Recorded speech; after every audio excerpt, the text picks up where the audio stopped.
It's Wednesday, March the 2nd, 2022. My guest, one of my favorite fighters just across the border there in Bluefield, Virginia, Ladre Stallworth. Ladre, thanks for sitting down and talking with me.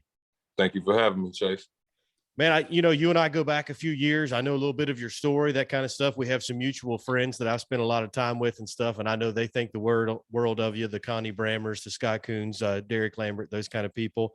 But not everybody knows necessarily your story, where you're from and your experience in boxing, that kind of stuff. So give me the short story, a little bit about your boxing and where you come from.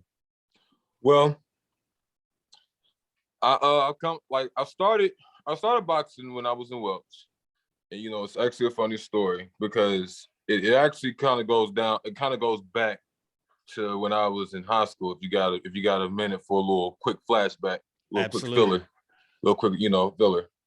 But basically, when ever since when I was a senior, that's when UFC was really 2011 when UFC was really surging. You had the Anderson Silvas, you had the Rashad Evans, Forrest Griffin, and I remember.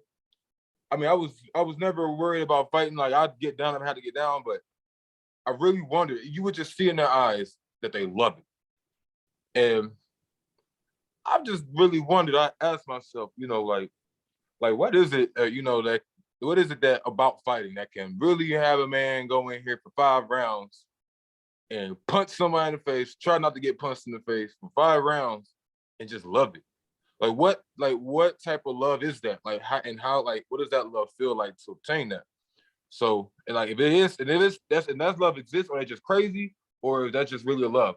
So I always kind of was curious, if I was presented with that love, what would I do with it? So, fast forward a few years, I want to say like in 2015, 2014, 2016, something like that. One of my friends, his name was Alex, we supposed to play, football. And, we have like me and my friends, we had like a competitive, typical guy friendship, we were supposed to play football, he told me he was going to run me over. I said, "Heck, Cap, I'm going to run you over." So, the day came supposed to run, supposed to play football. And then my friend Ishmael, I see him walking. That's like his friend. I told him, I was like, where's Alex at? He was like, well, Alex is up at the gym, the boxing gym. I ain't know nothing about it. So I'm like, okay. So I go up there, and that's when I met, Coach Coon. And everyone, it's like something out of a movie. Like, so you remember whenever on Rocky 3, whenever Apollo Creed brings in Rocky into his gym, down at Delphi gym, it was like everyone was hitting the bags, and everyone stopped and looked at me. Everyone started looking in, and then Coach, he saw me, and then he was working with someone. He asked me, what's my name, and this and that. This is when I was 200, 200 plus pounds. Well, and that was one thing I wanted to ask you about was like at this time that you get into boxing, you're getting ready to fight at 170 pounds. How much did you weigh at that time before you got into boxing? Give or take, probably like 135, 235, 240. My first 3 or 4 fights was at heavyweight. My first opponent was Kevin Colvin.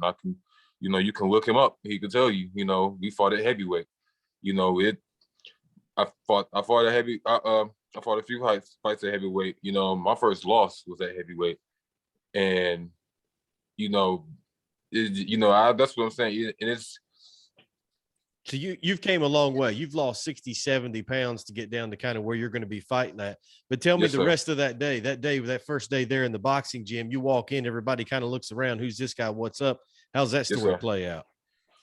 Well, it plays out, and I'm seeing, as one of your foreign fighters, Zach, he's hitting the bag pretty heavy. He's snapping, and I'm just like, man, because there's a difference. There's a difference between a punching the bag and snapping on the bag. You know what I mean? Mm-hmm. So I'm looking at him like, oh, I want to kind of get like my hands like that a little bit. And that's when Coach came, and he speaks to me. He asked me, do I want to box? And I'll tell him, I was like, I have a little prior experience, but nothing competitive wise. I was like, I'd like to really, see what's up with it, and see how far I can get with it. And I remember he said, that's fine. And he told me all I can do. And I remember before everything was over, and Coach can tell you this, I told him, Coach, I'm an open book. I know absolutely nothing. Even from 10 years from now, I want you to know I know absolutely nothing. Well, that means whatever you can teach me, whatever you're willing to teach me, I'm willing to learn. Just be patient with me. Just anything you can teach me, and that you can feel can make me a better fighter or a better pugilist. Anything in this game, just I'm willing to learn. Well, and you're a boxing fan, like you're a student of the game. It's Yes, sir. not just you putting yourself in the ring or working with other people or whatever. Like you love boxing. I watch, I pay attention to a lot of the stuff that you have got going on, and you know a lot about this sport. So since getting Thank into you. it, I'm sure it's something that's now important to you, and you've gotten to feel that feeling of having your hand raised, where you've went to war with some guy. A name that comes up to mind is Zach Gelmwater. Like nobody wanted to fight you, nobody wanted to fight him. You guys end up having to fight each other, what, like 2-3 times already? Oh yeah, yeah. And That's in you this. and now you're both in this tournament, both at 170 pounds. Who knows? You may end up in the ring with him again. But tell me now, current situation. You're living Bluefield across the line there in Virginia. Are you training down there at Advantage with Derek? Is that what's going on? Yes, sir. I'm training at Derek, advance with Derek. Being Derek, he's been working with me. He's been working with me heavy and things like that. I'm just, trying to get me more polished and whatnot, and trying to get me where I need to be at a medium. Because as a boxer, he understands. Where I need to be built up. Like I always say, my coach will always be, Coach Jonathan Scott, who I always say, because he knows me as a fighter. Like my coach, he knows me as a fighter, but Derek knows me as a boxer. He knows, right now in my life, none is more important than the other, because Derek knows where I need tweaks at. He knows where I need fixed up at. He knows what I need to work on. And, he's really been, just taking me to the side. He's really been, just been outlining what I need working on and just, focusing on it. And, and it's just, this has been a somewhat rocky training camp, but it's been a somewhat positive. I've been seeing a lot of improvements. And, I'm just hoping that, on April 16th, that it all comes to light and it all goes the right way, because I've really been working hard. And I just really want, everyone to see the result of my hard work, because it's like you said, a lot of people see that I'm a student of the game. A lot of people feel and see that I love this, but I don't want people to think that it just stops there. I want everyone to understand that I love this game. Like I love this sport. Like I love everything there is about being a boxer. And I just want. So the reason that I consistently kept on to you about being in this and like wanted you to be a part of this is because I know you do love the sport. You've got a good group there. I know you've had kind of an uphill battle to this point with some stuff that's been going on. I see down the road, like I think you make a great professional someday. I think that that's a kind of a game changer with your family and stuff that the professional fight game can offer to you.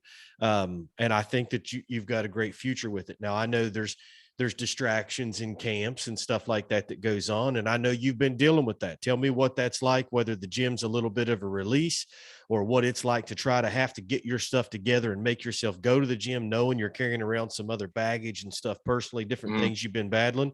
So tell me a little bit about that, what this camp's been like with, let's say some distractions. Well, with everything I've had a little bit of things going on, I've had some legal issues going on, and I've just, it's been very overwhelming because, my last fight, I believe it or not, I was actually, I was approved one. I liked it. I wasn't upset, but at the same time, I was so disappointed because I felt like I could have been better. My opponent told me I could have been better. And so my entire focus, this entire training camp, is to make me better, is to get better where I lack off, because I always have a saying that no one beats a focused Dre. And that's why I'm trying to stay so focused, because it's just like I said, with so much everything going on, it's just been so heavy because it's been a release going to the gym, like I said, I'm seeing improvements. It's such a great release, but at the same time, just it's just hard because I don't want to go in there fighting angry. If you get what I'm saying, because once you lose your mind is a narrow emotion, mind. Yeah, once you lose your emotion, you lose your cardio. You got to stay cool in that. I felt the same as you. I'll leave you with this before we go: is the Ladre Stallworth that I've heard about, I've seen tape of, and that kind of stuff. I don't think that's the Ladre that we saw last year in the tournament. I don't think it was a bad performance. I just think you could have did more. You're better than that, and you lost to a good fighter. Keenan Williams is a Yes. good Oh yes. fighter. Great. Uh, Great fighter. Great you know, fighter. to take Great nothing fighter. away from Keenan, he's slick, he's Absolutely not. unorthodox. He was a little bit different than the guys that you had seen in the past. Absolutely. He was in good shape, but I feel like this is your time. Like you've had enough time now since then to get ready. You got a good team. I know Derek's got a bunch of people in the gym all the time, so finding bodies to hit and to dodge is not a problem no more. We're doing our lottery draft tomorrow night, so this time tomorrow you'll pretty much know who you're getting ready to fight, and you'll have 6 or 7 weeks to get ready for them. So we're excited about that. If I got to choose, I'd have you and Gillenwater in there to see what happens, but we'll see how the lottery draft shakes out. What's it like? Last thing I got for you before we go. Knowing you're going to go down to Madison, no matter who you're fighting, that whenever we put these tournaments together, we try to find the best. Like I try my best to find the best fighters I can. What's it like knowing you're not only chosen to be in this group of fighters, but you're going to share the ring with somebody that's going to be pretty good? Oh, what is it like? It's honestly an honor, because it's really good to be a part of something. It's really good to be a part of something big and part of something good. And it's like I always say, I've told you on multiple different occasions, you're bringing boxing, you're bringing it back. I mean, like, it's never, we all know the influence and the work that the likes of Gary Toney and the likes of Rob Fletcher and the likes of Dwayne Chapman, or in, the likes of, Connie, just the athletic commission altogether over here in West Virginia, how hard they work to put things together. But we know how hard it is they've been working to just maintain boxing. But I feel like with your status, it's coming back, because unfortunately, unfortunately, with the passing, of Gary Toney, it's kind of been the boxing field in West Virginia has been really, really shaky and topsy-turvy, because, others worked hard in the state. And I swear I'm not to discredit any other promoters, anybody. But when Gary Toney really put a lot into the sport and into the sport for West Virginia. And that's why so that's why I say with his departure, it's been a little bit decline. It's been a little bit in decline. And with this whole King of the Mountain thing, it's something that's bringing it back. I'm a bouncer. I'm a bouncer at a gentleman's club, and everyone, I've had people talk to me, and tell me, they hear about the King of the Mountain State. I've had people ask me, "Aren't you fighting the King of the Mountain State?" People who I've never thought has ever watched a fight in their life are asking me, "Are you fighting in that King of the Mountain State tournament?" So, like I said, it's definitely something great. And as far as like the fighters, it's great to be in there with some other fighters, because I already know it's not going to be a cakewalk. It's going to be a great challenge. And I know it's just great to be in there with some guys who aren't just like, oh yeah, I'm a street fighter, I'm 10-0 in the streets. You feel me? But but I don't want to box, because I get hit the wrong way, the boxing gloves come off and I'm fighting for real. I'm glad we don't have too many of those, because they're just really pugilists at their best. You want to be able to have, because at the same time, we're at a level where we're trying to grow as fighters.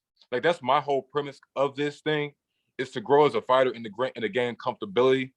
That's my whole premise. And when you're in there with another pugilist who understand that, y'all can, like, for example, like you said, me and Zach can get in there and throw down. We can get in there, go hook for hook.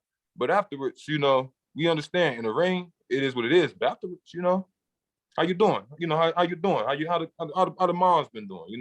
Right. And I'll touch on that briefly. What you mentioned about Gary Toney is what a selfless person. Boone County guy, just kind of like myself. I knew him, but I didn't know him until I got into boxing. I've never seen anybody go into promoting a show knowing they were going to lose a bunch of money to start with, but do it for the benefit of the kids. He did that consistently over decades. He led the men's USA boxing team for the Olympics. A super guy. you don't find a whole lot of him in it. We're going to do a little bit to recognize him down there at the event on the 16th, just to make sure, you know, the people that in that Sherman area, Blooming Rose, that, Yes, you know, sir. they know how much we appreciate him. Ladre, thanks for talking with me. Thanks for being in this event, man. It is the best that we can find. You belong in that group. Train hard, keep yourself healthy, and we'll find out tomorrow who you'll be squaring off against in round one. Thank you for having me, Chase. All right, Ladre, I'll see you soon, buddy. Thanks. All right.